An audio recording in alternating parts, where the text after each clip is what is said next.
అందరికీ నమస్కారం అండి।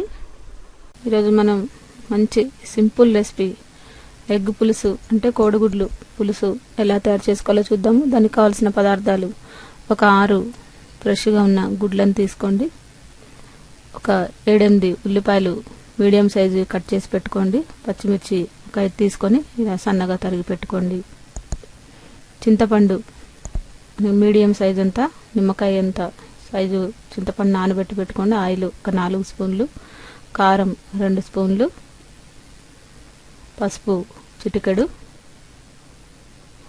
జీలకర్ర 1 స్పూను, ఉప్పు మీ టేస్ట్కు తగ్గట్టు తీసుకోవచ్చు, కరివేపాకు 2 రెమ్మలు, ఒక కట్ట కొత్తిమీర। దీంట్లో మనం ఎలాంటి మసాలాలు వాడట్లేదండి। ముందుగా గిన్నెలో నీళ్లు వేడి చేసుకొని ఒక 6 గుడ్లని మీకు కావాల్సినన్ని కూడా ఉడకబెట్టుకోవచ్చు। దీంట్లో వాటర్ వేసి ఉప్పు వేస్తే మనకి త్వరగా ఉడుకుతాయి, మంచి టేస్టీగా కూడా ఉంటాయి। ఒక 15 నిమిషాల పాటు ఆ గుడ్లను ఉడకబెట్టుకోవాలి। ఈలోపు మనం పోపు రెడీ చేసుకుందాము।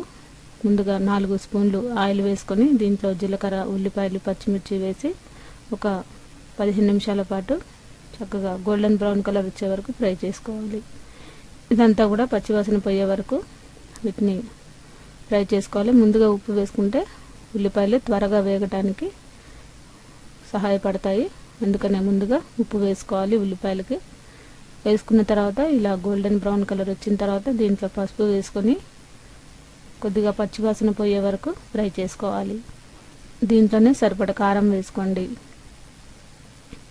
పచ్చిమిర్చి ఉన్నాయి కాబట్టి చూసి వేసుకోండి।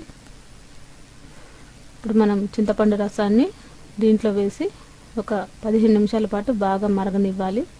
ఈ కోడిగుడ్ల పులుసు ఎంత మరిగితే మనకి అంత టేస్ట్ వస్తుంది। ఇప్పుడు మనం గుడ్లు ఈ విధంగా ఉడికించుకున్న తర్వాత దీన్ని పొట్టు తీసేసి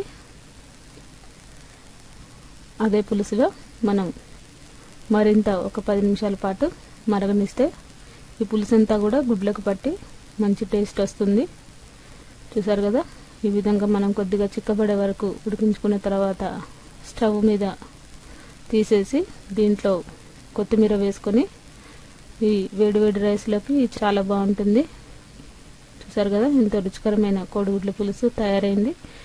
ఈ వీడియో మీకు నచ్చినట్లయితే లైక్ చేయండి, షేర్ చేయండి, సబ్స్క్రైబ్ చేయండి ప్లీజ్।